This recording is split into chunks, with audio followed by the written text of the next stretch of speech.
A lot of real-world data doesn't just move in one direction. It has a long-term trend, but it also has shorter-term ups and downs layered on top of that trend. Think energy demand, GDP, or even sales. It can be hard to tell the trend from the cycle or know how to model and forecast either one. In this video, you'll learn how to separate that trend from the shorter-term ups and downs, model it, and forecast it forward using the Econometric Modeler app in MATLAB. The Econometric Modeler app is an interactive tool in MATLAB for analyzing time series data, and no coding is required. Let's dive in. We'll walk through a quick example using US GDP data, basically quarterly GDP figures from 1947 through 2005. We start by loading our data into the MATLAB workspace. This loads a variable called data timetable, which holds our GDP time series. We can open the Econometric Modeler app from the Apps tab, or by typing Econometric Modeler.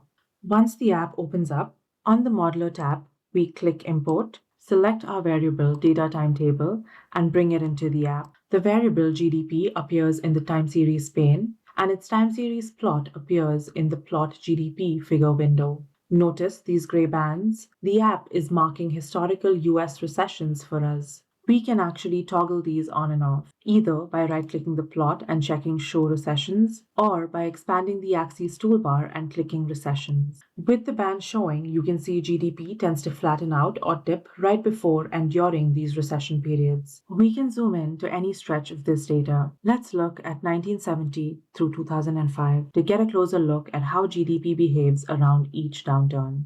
Now let's break this series apart. We'll apply a Baxter-King filter, a method commonly used by economists to study business cycles and spot recessions.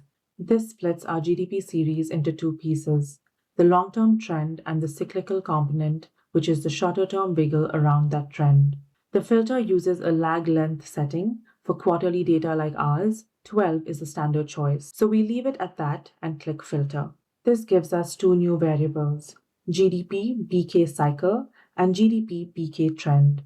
The trend component increases exponentially over time. The cyclical component is more interesting. It shows peaks just before recessions and deep valleys during and just after them, which suggests this is a good description of the business cycle itself. One thing worth noting, these components have fewer observations than the original GDP series, because the filter needs some observations from the start and the end of the series to do its calculation. Before modeling, let's check the structure of this cyclical series. With GDP BK cycle selected in the time series pane, on the Plots tab, we click ACF, short for autocorrelation function, then PACF, short for partial autocorrelation function. These check how related each value is to values a few periods back. The ACF decays sinusoidally like a sine wave, and in PACF, lag 5 drops out, but lags 6, 7, and a few larger lags are still significant. That tells us we need an AR model, short for autoregressive, meaning it predicts each value using a number of recent past values, with at least 6 of those past values included. An interesting thing to note is that the models menu includes more than just AR. You'll also find ARIMA, SARIMA, and many others. We're using a simple AR model here because GDP cycle doesn't repeat on a fixed schedule. If your data has a clear repeating pattern like monthly sales or seasonal demand, SARIMA would be a better fit. For this case, we'll select AR and set the order to 6, matching what we just saw, and then click Estimate. The app fits the model and shows us an estimation summary. The fit is tight, most coefficients are significant, and the residuals look randomly spread, which together tells us this is a solid model. With the model fit, we can now forecast. We'll project 20 periods forward, 5 years of quarterly data. One click gives us that forecast along with the confidence interval, showing how uncertain it becomes the further we go. Interestingly, this forecast suggests an expansion at the end of 2005, followed by an economic downturn starting around 2008.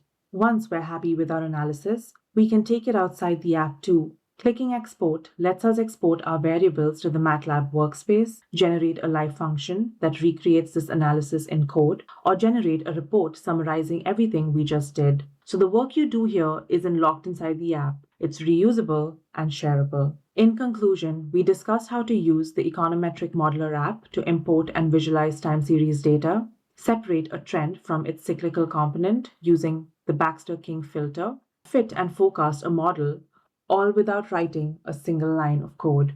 Remember, the Econometric Modeler app is a part of the Econometrics Toolbox, so there's a lot more that you can do. You can plot multiple series together, generate correlation plots across variables, and explore other models like ARIMA and SARIMA. Feel free to experiment to find the best fit for your own data. If you want to learn more about the Econometric Modeler app and the examples we used in this video, feel free to go through the links in the description.